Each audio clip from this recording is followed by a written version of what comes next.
दोस्तों चलिए आज की वीडियो शुरू करते हैं। दोस्तों वीडियो शुरू करने से पहले मैं आपको एक बात बता दूं कि आपने अभी तक हमारे इस चैनल को सब्सक्राइब नहीं किया हो तो नीचे पर आपको ग्रेट बटन में सब्सक्राइब करके लिखा रहा होगा, इसके पर क्लिक कर लीजिए और साइड में नोटिफिकेशन बेल भी आएगा, उसको भी क्लिक कर लेते ताकि आपको मिल सके हमारे अगले वीडियो की नोटिफिकेशन सबसे पहले और आप कुछ नया नया सीख सके। कुछ करिए नस नस मेरी खोले, हाय कुछ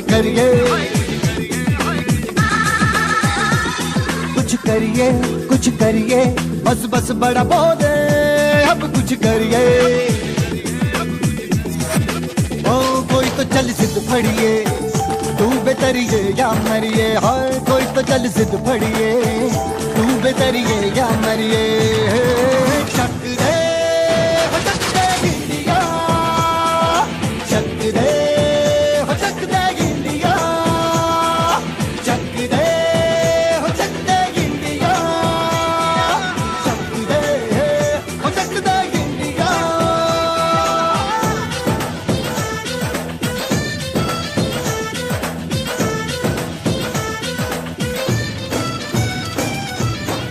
लड़ती पतंगों में भिड़ती उमंगों में। नमस्कार विद्यार्थीओ, आज आपणे चेप्टर नो छेल्लो मुद्दो है कि श्वसन ने लगती अनियमितता એટલે શ્વસન તંત્રમાં કોઈ પણ પ્રકારની ખામી આવે તો એને કારણે કેવા કેવા પ્રકારના રોગ થાય, જેને કહેવામાં આવે શ્વસનનું અનિયમિતતા।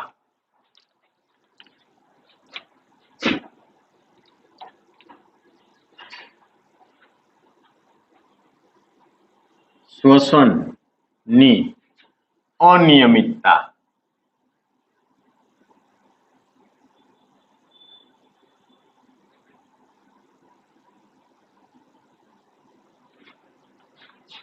શ્વસનની અનિયમિતતાને કારણે થતા રોગોની આજે વાત કરવાની છે। આ શ્વસન તંત્રનું નિયમન છે એ ચેતાતંત્ર દ્વારા થાય, કારણ કે મગજમાંથી દરેક પ્રકારના ઉર્મી વેગના સંદેશા આવતા હોય। આ સંદેશા શ્વસન તંત્રના જુદા જુદા અંગોને મળે, જેને કારણે તે અંગો છે એ યોગ્ય કાર્ય કરતા હોય। એટલે શ્વસન તંત્રનું નિયમન ચેતાતંત્ર દ્વારા થાય, જેનું નિયમન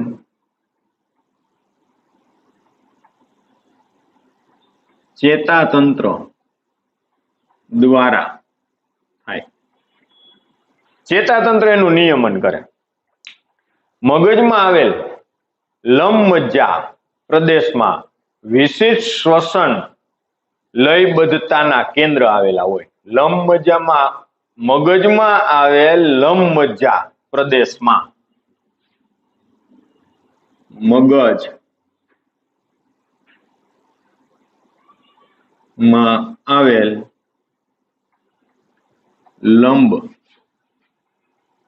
મજ્જા પ્રદેશ,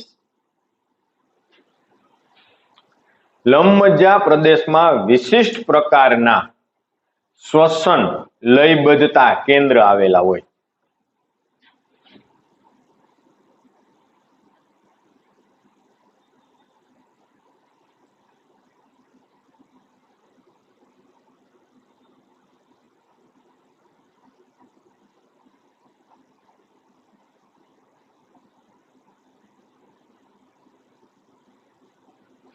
અને આ કેન્દ્ર દ્વારા છે એનું નિયમન થાય, જે શ્વસનના નિયમન માટે જવાબદાર છે।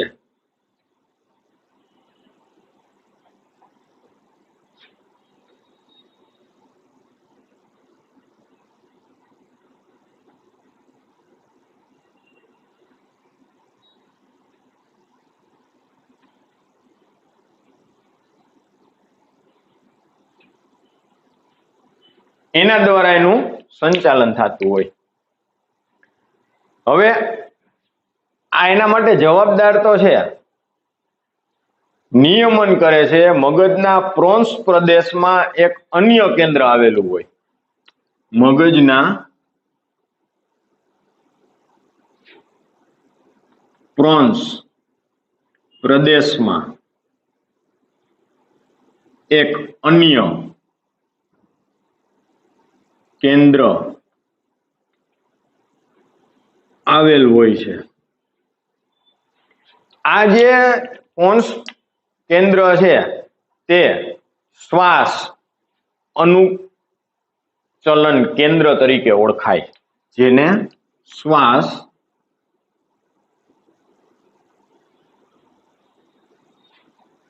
અનુચલન કેન્દ્ર તરીકે ઓળખવામાં આવે.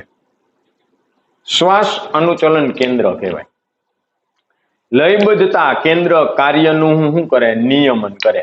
એટલે કે શ્વાસ લેવો, ઉચ્છ્વાસ બહાર કાઢવો, એની જે લયબદ્ધતા છે, સમય છે, એ એક ધારો એ શું કરે તો કે જાળવી રાખે. ટાઈમ ટુ ટાઈમ આ ક્રિયા થવા દે. લયબદ્ધતા કેન્દ્રના કાર્યનું નિયમન કરે. લયબદ્ધતા કેન્દ્રના કાર્યનું નિયમન કરે. એના દ્વારા એનું આખું શું થાય છોકરાઓ? સંચાલન થાય. કેન્દ્રના ચેતાકીય સંકેતો શ્વાસના સમયમાં ઘટાડો પણ કરી શકે. આપણે શ્વાસોશ્વાસની ક્રિયા કરતા હોય તો આના જે કેન્દ્ર છે એ કદાચ શ્વાસ આપણે માપે લેવો છે, ઓછો જોઈશે, વધુ જોઈશે, શરીરને અનુસાર એની અંદર વધઘટ પણ થઈ શકે, જેથી કરીને શ્વસન દરમાં શું થાય? ફેરફાર થઈ શકે. કેન્દ્રના ચેતાકીય સંકેતો શ્વાસના સમયમાં ઘટાડો પણ કરી શકે.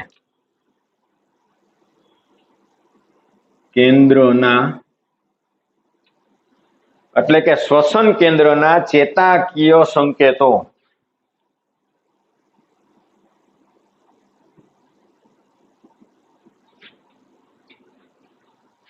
શરીર અનુસાર, એટલે શરીરને જે માત્રામાં ઓક્સિજનની જરૂર છે, કાર્બન ડાયોક્સાઇડને દૂર કરવો છે, તે પ્રમાણે એને સંકેત આપે. અને શ્વાસના સમયગાળામાં શું થાય? ઘટાડો પણ થાય. એટલે દાખલા તરીકે તમે બેઠા હોય ત્યારે તમારું શ્વસન તંત્ર છે એ નોર્મલ કામ કરતું હોય, પણ હવે આપણે દોડવાનું ચાલુ કરી તો આપણે શ્વાસ ઝડપથી લેવા માંડીએ ને. 10 મિનિટ આપણે આરામ કરીએ એટલે બેસી જાય શાંતિથી, તો પાછો શ્વાસ છે એ શું થઈ જાય? નોર્મલ થઈ જાય. તો આને કહેવામાં આવે ચેતાકીય સંકેતો દ્વારા શ્વાસના સમયમાં ઘટાડો કે વધારો કરી શકાય.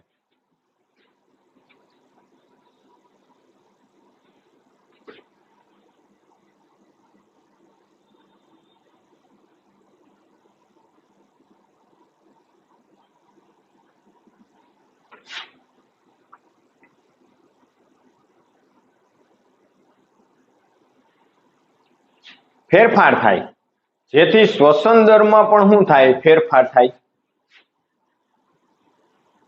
જેથી શ્વસન દરમાં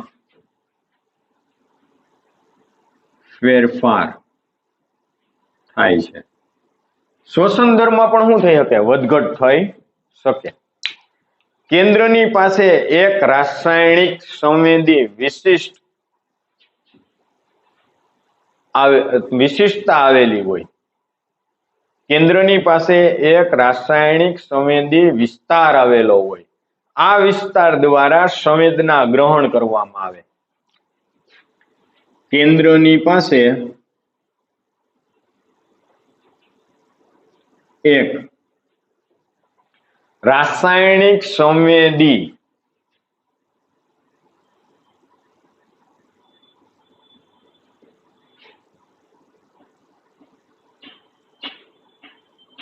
વિસ્તાર આવેલો હોય. આ રાસાયણિક સંવેદી વિસ્તાર એટલે શું? તો કે મગજમાંથી આપણે એમ કીધું કે લંબમજ્જા પ્રદેશમાં વિશિષ્ટ શ્વસન કેન્દ્ર આવેલા હોય. આ લંબમજ્જાના વિશિષ્ટ શ્વસન કેન્દ્ર પ્રદેશમાંથી ઉર્મિ વેગનો સંદેશો શ્વસન તંત્રના જે તે અંગ સુધી પહોંચે. એ સંદેશો પહોંચાડવા માટે ચેતાકોષ એને શું કરે? મદદ કરે. આ ચેતાકોષમાંથી એક ચેતાકોષમાંથી બીજા ચેતાકોષમાં જ્યારે ઉર્મિ વેગનું વહન થતું હોય ત્યારે ન્યા એક રાસાયણિક ક્રિયા થતી હોય.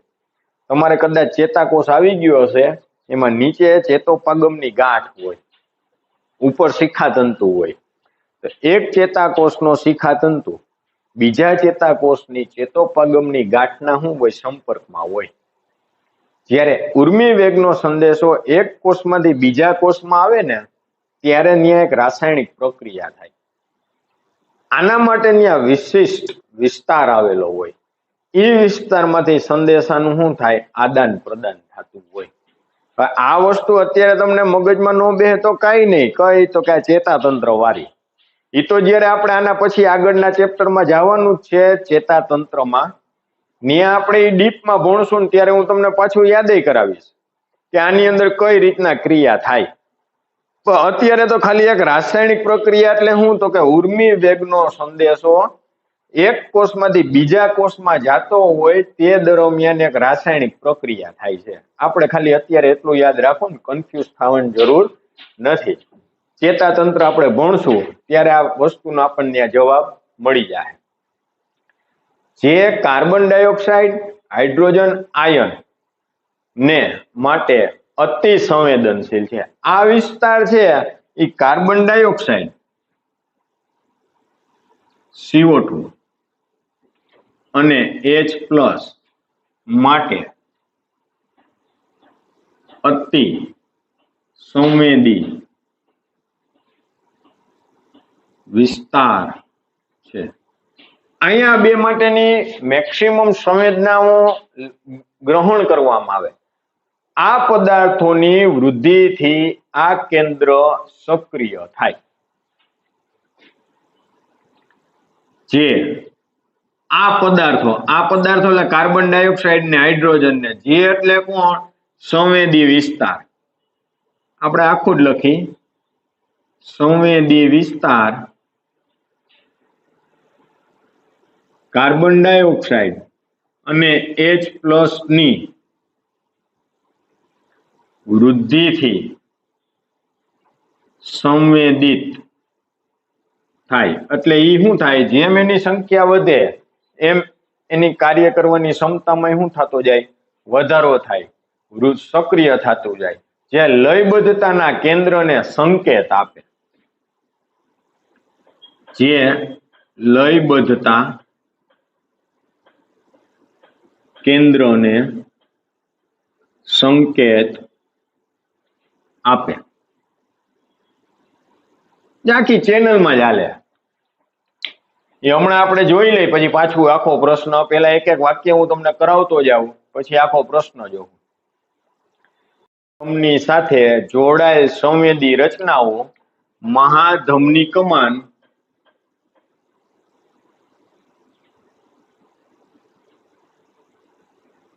અને ગ્રીવા. આ બે શબ્દ મગજના છે. ન્યા આપણે જોવું ડીપમાં કે મહાધમની કમાનું છે, ગ્રીવા ધમની સાથે જોડાયેલ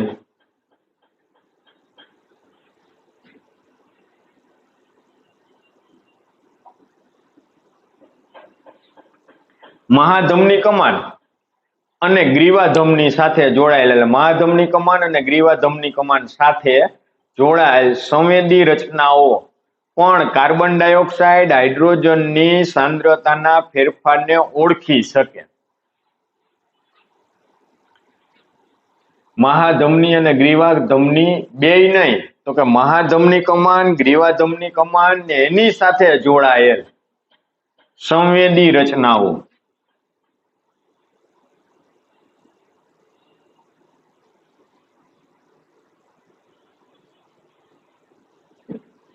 કાર્બન ડાયોક્સાઇડ અને H+, આ બેયની સાંદ્રતાના ફેરફારને ઓળખી શકે.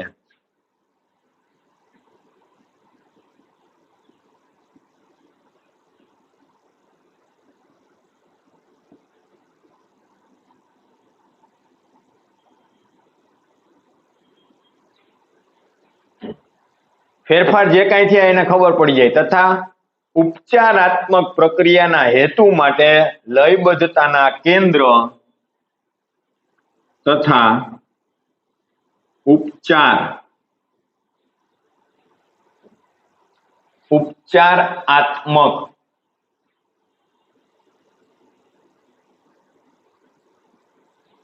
એટલે કોઈ પણ ફેરફાર કરવાનો હોય પ્રક્રિયાના હેતુ માટે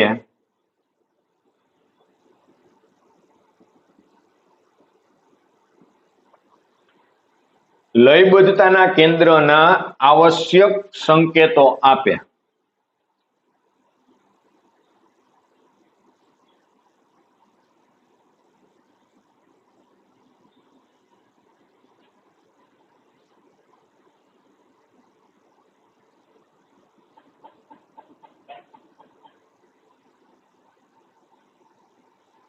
કાંઈ પણ ફેરફાર કરવાનો છે તો એના માટેના સંકેત ત્યાંથી એને મળે, એટલે કે શ્વસન વધારવું, શ્વાસોશ્વાસની ક્રિયા વધારવાની છે, ઘટાડવાની છે, શું કરવાનું છે એના માટેના સંકેત મળે. ઓક્સિજનની ભૂમિકા નોંધનીય નથી, ખાસ યાદ રાખજો.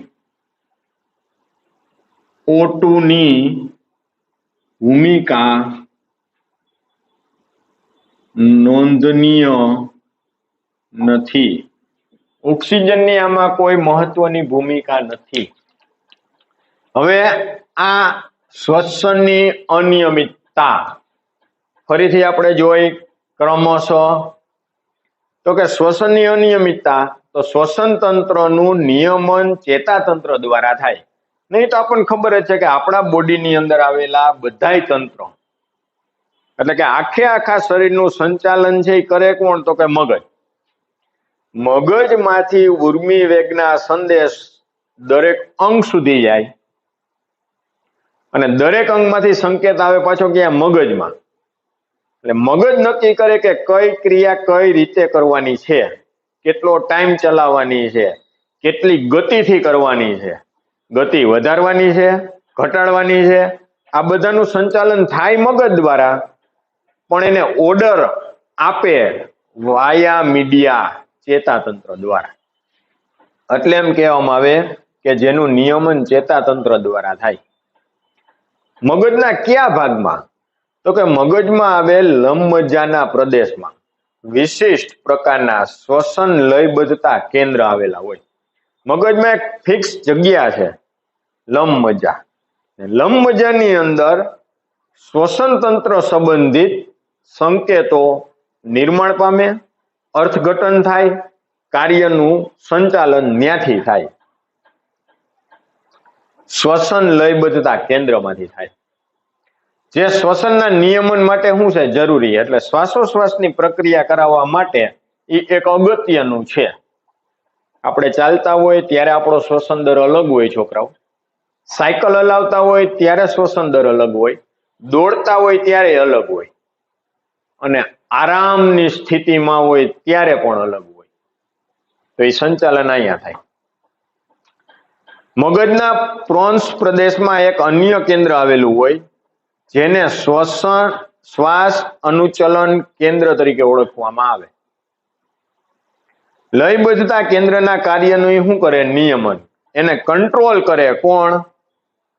શ્વાસ અનુચલન કેન્દ્ર દ્વારા.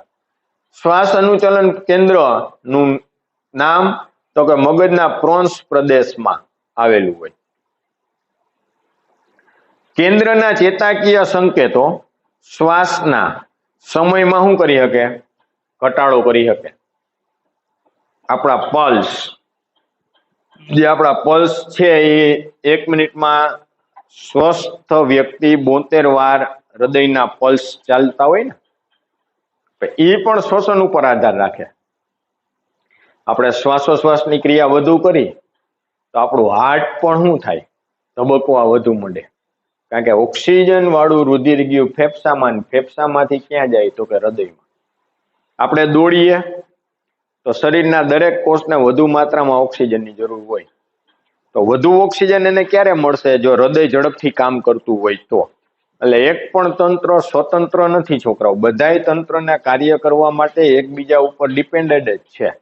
આપણે ભલે જ અભ્યાસમાં દરેક તંત્ર અલગ અલગ ભણતા હોય, પણ આ બધાય તંત્ર ભેગા થઈને જ કામ કરી શકે. સ્વતંત્ર એક પણ તંત્ર કામ કરી શકતું નથી. એકબીજા ઉપર બધા ડિપેન્ડેડ જ છે. જેથી શ્વસન દરમાં શું થાય? ફેરફાર થાય. કા વધારવો પડતો હોય તો વધારી દે, ઘટાડવો પડતો હોય તો ઘટાડી દે, એટલે ફેરફાર થયો. કા વધે ને કા ઘટે. કેન્દ્રની પાસે એક રાસાયણિક સંવેદી વિસ્તાર આવેલો હોય, જે કાર્બન ડાયોક્સાઇડ અને હાઇડ્રોજન માટે અતિ સંવેદી વિસ્તાર છે. આ વિસ્તારમાં કાર્બન ડાયોક્સાઇડ અને હાઇડ્રોજન આયનની સંખ્યામાં વધારો થાય છે, ઘટાડો થાય છે, એનું સંચાલન ત્યાંથી થાય. સંવેદી વિસ્તાર છે કાર્બન ડાયોક્સાઇડ અને હાઇડ્રોજનની વૃદ્ધિને કારણે જો એની માત્રા, એની સાંદ્રતા વધે તો જ એ વિસ્તાર શું થાય? સક્રિય થાય, એટલે સંવેદિત થાય. જે લયબદ્ધતાના કેન્દ્રને સંકેત આપે, એટલે કે શ્વાસોશ્વાસની લયબદ્ધતા છે એને સંકેત આપે. મહાધમની કમાન અને ગ્રીવા ધમની આ બે સાથે જોડાયેલ સંવેદી રચનાઓ પણ કાર્બન ડાયોક્સાઇડ અને હાઇડ્રોજનની સાંદ્રતાના ફેરફારને શું કરી શકે? ઓળખી શકે.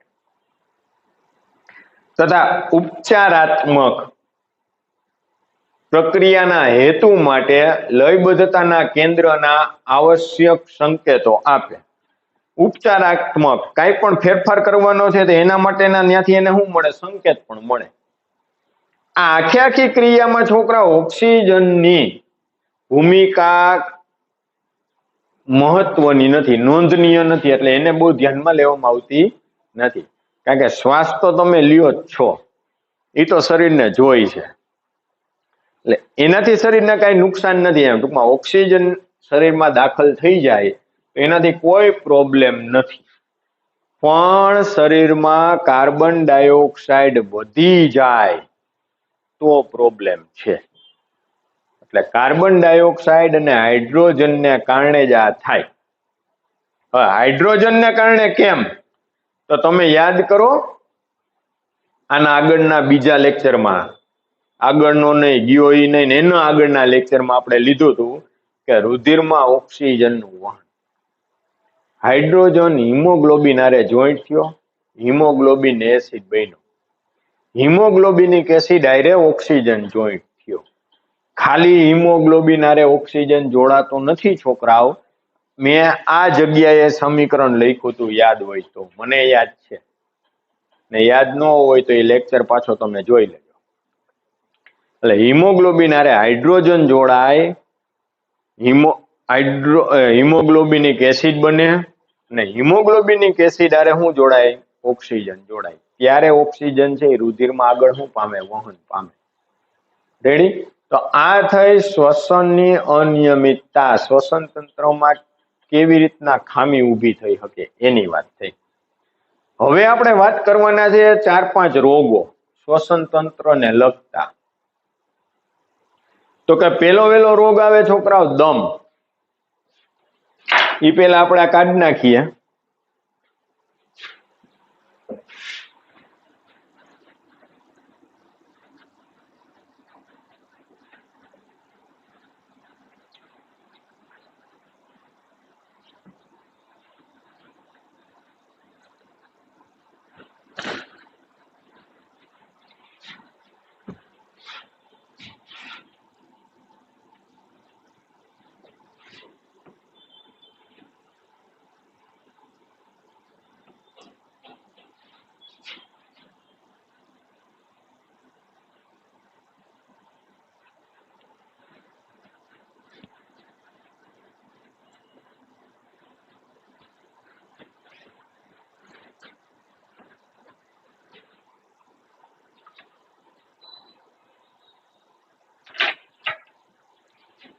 પેલો રોગ છે દમ.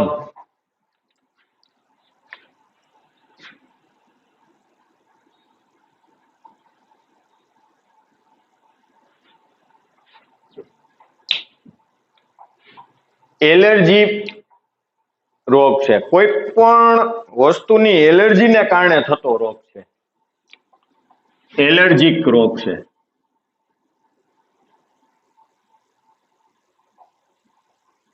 હવે એલર્જી ગમે એ હોઈ શકે છોકરાઓ.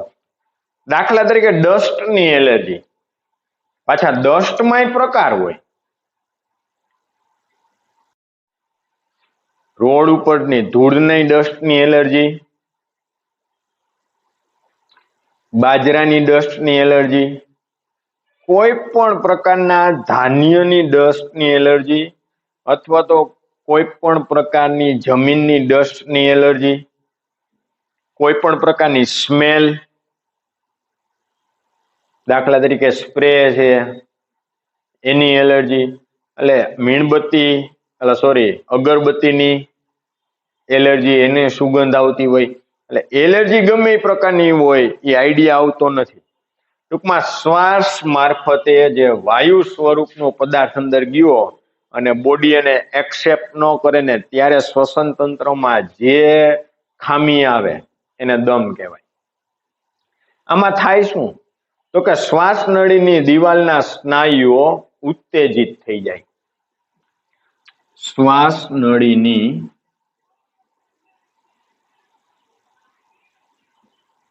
દિવાલના સ્નાયુઓ ઉત્તેજિત થાય. આ સ્નાયુ ઉત્તેજિત થઈ જાય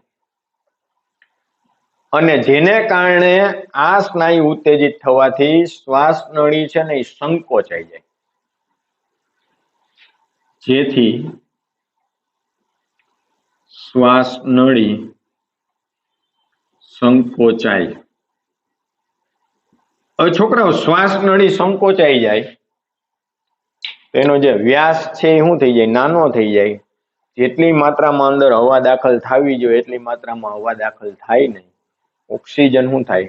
ઘટે. હવાના એલર્જી પ્રેરક જવાબદાર ઘટકો આ માટે છે. હવાના એલર્જી પ્રેરક ઘટકો જવાબદાર. હવે એ તમે નક્કી ન કરી શકો કે કયા ઘટક હોય. મેં તમને કીધું એમ કે સ્પ્રેની એલર્જી હોય, કોઈ પણ ધાન્યની ડસ્ટની એલર્જી હોય, અગરબત્તીના સ્મેલની એલર્જી હોય, કોઈ પણ પ્રકારની હોય. વારંવાર ઉધરસ આવે. આના લક્ષણ શું? તો કે ઉધરસ આવે, કફ નીકળે, ઉધરસ આવે, કફ નીકળે, એકધારી ઉધરસ ચાલુ રહે, શ્વાસોશ્વાસમાં તકલીફ થાય, શ્વાસ લેવામાં, ઉચ્છ્વાસ બહાર કાઢવામાં તકલીફ થાય, શ્વાસોશ્વાસમાં તકલીફ પડે, ઉચ્છ્વાસ દરમિયાન શ્વાસ નળીમાં રૂંધરામણ થાય, એટલે કે શ્વાસ બહાર નો નીકળે, ઉચ્છ્વાસ બહાર નો નીકળે, ગભરામણ થાય, જેને આપણે સાદી ભાષામાં કહીએ. ઉચ્છ્વાસ દરમિયાન શ્વાસ નળીમાં રૂંધરામણ થાય, ગભરામણ થાય. ઉચ્છ્વાસ દરમિયાન શ્વાસ નળીમાં રૂંધરામણ થાય. એન્ટીબાયોટિક આપવાથી આનું શું થાય? મટાડી શકાય. એટલે કે દવા આપવાથી, યોગ્ય ડોક્ટરની સારવાર દ્વારા રોગ મટાડી શકાય. એન્ટીબાયોટિક દવા, એન્ટીહિસ્ટેમાઇન, આ એની દવા છે. એન્ટીબાયોટિક, એન્ટીહિસ્ટેમાઇન.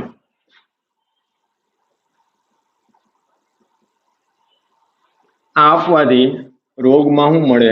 રાહત મળે. કાયમી ઈલાજ તો એક જ છે, કારણ કે આ રોગ થાય છે કેને લીધે? એલર્જીને લીધે. તો તમને ખ્યાલ આવી ગઈ કે આ પ્રકારની સ્મેલ, દાખલા તરીકે મોગરાની સુગંધ, દાખલા તરીકે ચમેલીની સુગંધ, દાખલા તરીકે કોઈ પણ સ્પ્રે હોય એની સ્મેલ, તમને આઈડિયા આવી ગયો કે આ વસ્તુને કારણે મને આ થાય છે, તો એ વસ્તુથી તમે દૂર રહ્યો એટલે તમને આ રોગ થાય નહીં. બધાને થાય એવું જરૂરી નથી હોતું. એમ્ફીસેમા, બીજો રોગ એમ્ફીસેમા.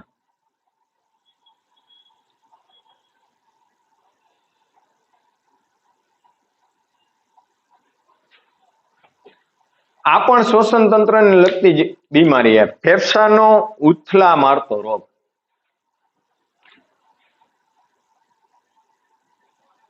ફેફસાનો ઉથલો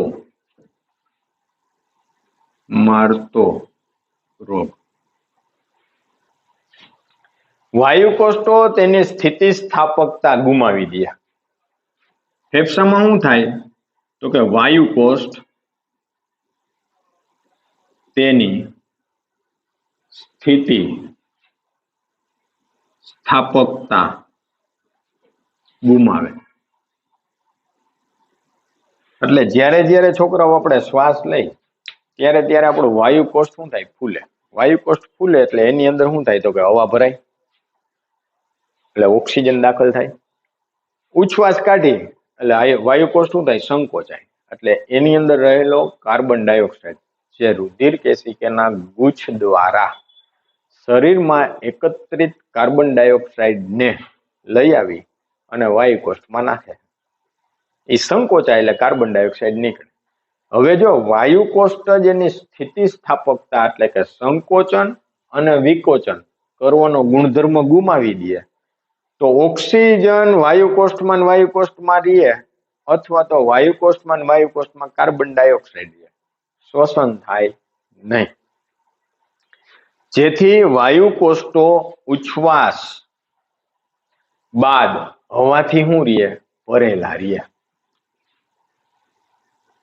જેથી વાયુકોષ્ઠ ઉચ્છ્વાસ બાદ હવાથી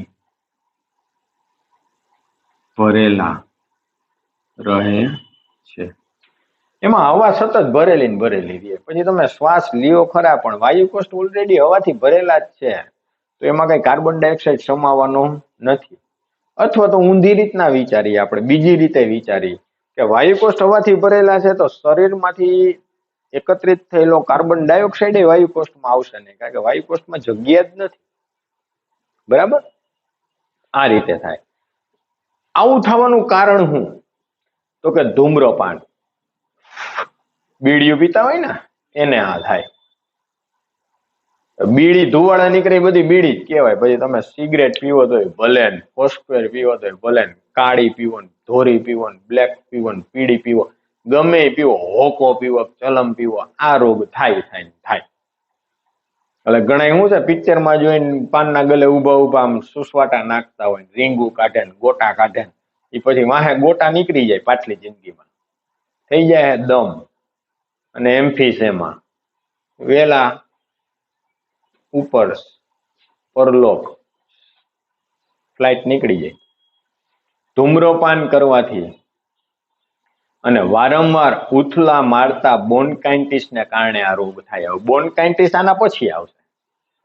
ધૂમ્રપાન એટલે કોઈ પણ પ્રકારનું સ્મોકિંગ, છોકરાઓ ધૂમ્રપાન અને વારંવાર ઉથલો મારતા બોન્કાઇટિસને કારણે આ રોગ થાય.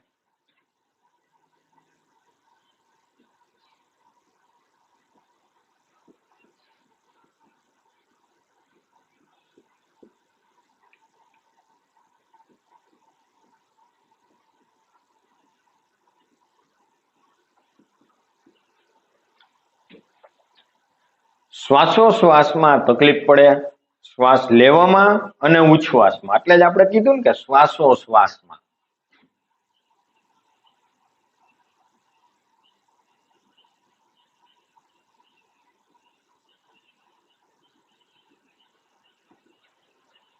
શ્વાસોશ્વાસમાં તકલીફ પડે, સતત ઉધરસ આવે, ગભરામણ થાય એટલે કે રૂંધરામણ થાય, સતત ઉધરસ આવે, રુંદ્રામણ થાય, આડઅસર, એની આડઅસર કોને થાય? તો કે હૃદય અને મગજને ઓક્સિજન પૂરતી માત્રામાં ન મળે, જેને કારણે હૃદય અને મગજની કાર્ય કરવાની ક્ષમતામાં શું થાય? ઘટાડો થાય. હૃદય અને મગજને પૂરતી માત્રામાં ઓટું ન મળતા તેની કાર્ય કરવાની ક્ષમતામાં ઘટાડો થાય. કાર્ય કરવાની ક્ષમતા એની ઘટી જાય. હવે છોકરાઓ, મગજની કાર્ય કરવાની ક્ષમતા ઘટે શું થાય? શરીરના દરેક અંગો યોગ્ય કામ કરી શકે નહીં. હૃદયની કાર્ય કરવાની ક્ષમતામાં ઘટાડો થાય તો શું થાય? તો કે શરીરના બધાય કોષોને પૂરતી માત્રામાં ઓક્સિજન મળે નહીં. ઓક્સિજન ન મળે તો દરેક કોષની કામ કરવાની ક્ષમતા શું થાય? ઘટે. હવે વાત આવે છોકરાઓ બ્રોન્કાઇટિસ.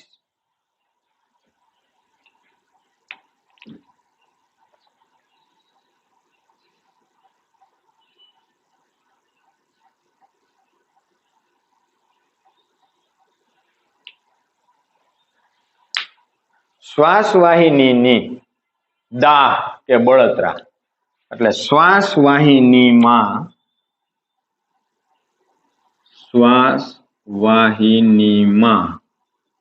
દાહ કે બળતરા થાય. શ્વાસવાહિનીમાં બળતરા થાય શ્વાસોશ્વાસની ક્રિયા દરમિયાન જ્યારે જ્યારે વાયુ પસાર થાય ત્યારે બળતરા થાય. ચેપને કારણે આવું થાય. ચેપને કારણે કોઈ પણ પ્રકારનો બેક્ટેરિયલ ચેપ લાગ્યો હોય તો તેને કારણે થાય, અથવા તો ધૂમ્રપાનને કારણે થાય. જાડુ અને મોટા જથ્થામાં કફ નીકળે, ધૂમ્રપાન ને કારણે થાય. કફ વધુ માત્રામાં અને જાડો નીકળે. બ્રોન્કાઇટિસ વધી જાય તો શું થાય? તો કે ઉથલા મારતા બ્રોન્કાઇટિસને કારણે થાય. હું એમ્ફીસેમા. એટલે એકવાર રોગ થયો પછી એની માત્રા વધી એટલે ચાલુ ને ચાલુ, પછી એમાંથી બીજું સ્વરૂપ આવી જાય, એમાંથી ત્રીજું આવી જાય, પછી આખું શ્વસન તંત્ર શું થઈ જાય? તો કે આખું શ્વસન તંત્ર ડેમેજ થઈ જાય. સતત ઉધરસ આવે, પીળાશ પડતું કે લાલાશ પડતું દેખાય, સતત ઉધરસ આવે, પીળાશ પડતું કે લાલાશ પડતું દેખાય. શ્વાસ નળીમાં સખત બળતરા થાય.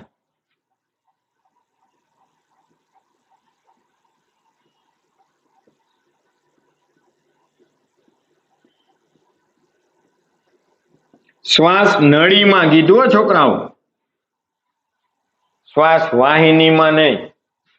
એટલે આપણે ઘણાને સાંભળ્યું હોય, મોટી ઉંમરના જુવાનીમાં બહુ સિગરેટ પીધી હોય, પછી કે ગળામાં બૈરે રાખે. ગળામાં જ બરે ને, શ્વાસ નળી અહીંથી અહીં સુધી જ હોય. પાંચમી કશેરું કાંઈથી તો શું થાય? ડાબી જમણી વિભાજિત થઈ જાય. એટલે આટલા ભાગમાં જ સતત બળે. પણ બળતરા એટલી થતી હોય તીવ્રતાથી કે નક્કી ન કરીએ કે અહીંયા બળે છે કે અહીંયા બળે. એમ કે ગળામાં બળે, પછી એને અહીંથી અહીં સુધી ગળું જ થઈ જાય.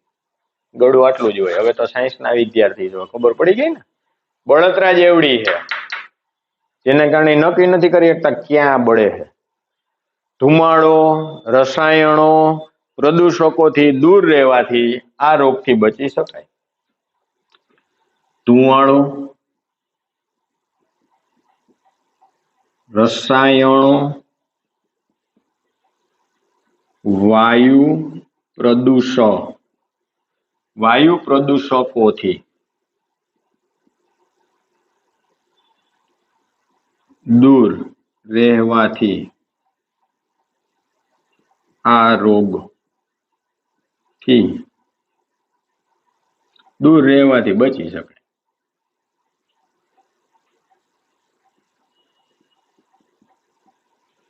તો આ 3 રોગ છે છોકરાઓ, શ્વસન તંત્રની અનિયમિતતાને કારણે થતા રોગોમાં 3 નો સમાવેશ થાય. હવે તમારી ટેક્સ્ટમાં રાબેતા મુજબ ઓછી માહિતી છે, આપણે અહીં વધુ આપી છે, એટલે આ રોગ ખાસ તમારે આપણી બુકમાં નોટ ડાઉન કરવાના થશે. દમમાં તો 2 થી 3 લીટી જ આપી છે. એમ્ફીસેમા અને બોન્કાઇટિસ બેયની અંદર પણ મેં એક્સ્ટ્રા રોગના લક્ષણ તમારા લેવલે જેટલી જરૂર છે ને એટલા આપ્યા છે. બધાય નથી, બધાય અત્યારે આપી તો તમે MBBS ના સ્ટુડન્ટ થઈ જાવ, એ કાંઈ અત્યારે જરૂર નથી. રેડી? અહીંયા આપણું છોકરાઓ આ ચેપ્ટર પૂરું થાય. આના પછી આપણે ક્રમમાં જ આગળ હાલવાનું છે. આના પછી 18મું ચેપ્ટર આપણે ચાલુ કરશું. અહીં 17મું પૂરું થયું. અહીંયા આપણે અટકીએ. આવતા લેક્ચરમાં નવું ચેપ્ટર આપણે સ્ટાર્ટ કરશું.